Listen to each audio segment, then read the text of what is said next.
আসসালামু আলাইকুম এইচএসসি। তো তুমি এইচএসসি যত ব্যাচই হও না কেন 25, 26, 27, 28, তোমার জন্য এই ভিডিওটা খুবই গুরুত্বপূর্ণ।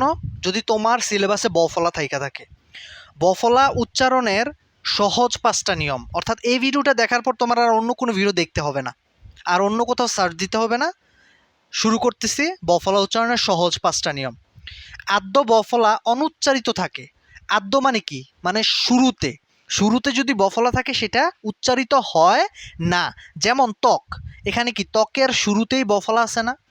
তার মানে কি আমরা উচ্চারণ করি কি ত্বক, এজন্য এই কেন এটা উচ্চারিত হয় না? কারণ আদ্য বফলা উচ্চারিত হয় না বা অনুচ্চারিত থাকে, এটাই একটা নিয়ম।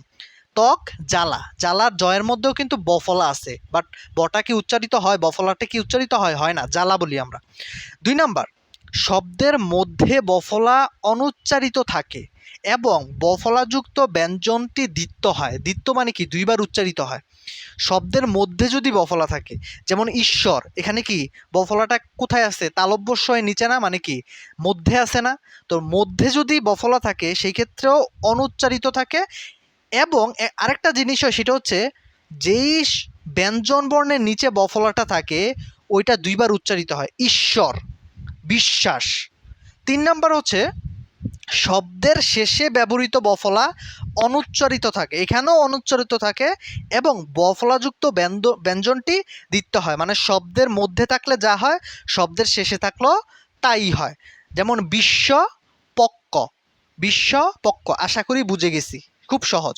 4 নাম্বার হচ্ছে যুক্ত বর্ণের সাথে সংযুক্ত, মানে যুক্ত ব্যঞ্জনের, এখন যুক্ত ব্যঞ্জন আর যুক্ত বর্ণ একই কথা কেন? কারণ যুক্ত বর্ণ মানে ব্যঞ্জন বর্ণই ডাবল উচ্চারিত হয়। যেমন তুমি কি কখনো স্বর দুইবার লেখছ, সরায়া দুইবার লেখছ, রশ্মি দুইবার লেখছ? কখনোই না। শুধুমাত্র ব্যঞ্জন বর্ণগুলোই দুইবার লেখা যায় বা যুক্ত বর্ণ আকারে হয়। তো যুক্ত ব্যঞ্জনের সাথে সংযুক্ত বফলা অনুচ্চারিত থাকে। যদি কোনো যুক্ত বর্ণের সাথে যদি বফলা থাকে, যেমন তত্ত্ব, এখানে ত কয়টা? দুইটা ত, তত্ত্ব, এর নিচে বফলা আছে, তার মানে এটা অনুচ্চারিত থাকবে। উচ্ছ্বাস, চয়ে ছ যুক্ত বর্ণ, নিচে কি আছে? বফলা আছে, তার মানে কি অনুচ্চারিত থাকবে। এটাই বলছে যুক্ত ব্যঞ্জনের সাথে সংযুক্ত বফলা অনুচ্চারিত থাকে।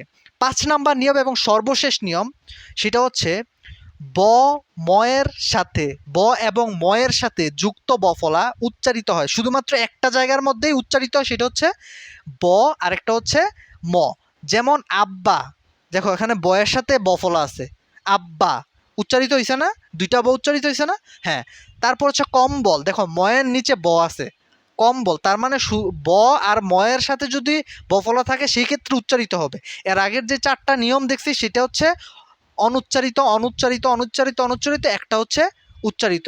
ধন্যবাদ সবাইকে। এরকম ভিডিও, ইম্পর্টেন্ট ভিডিও পাওয়ার জন্য চ্যানেলটাকে সাবস্ক্রাইব করে রাখো যদি তুমি এইচএসসি স্টুডেন্ট হয়ে থাকো।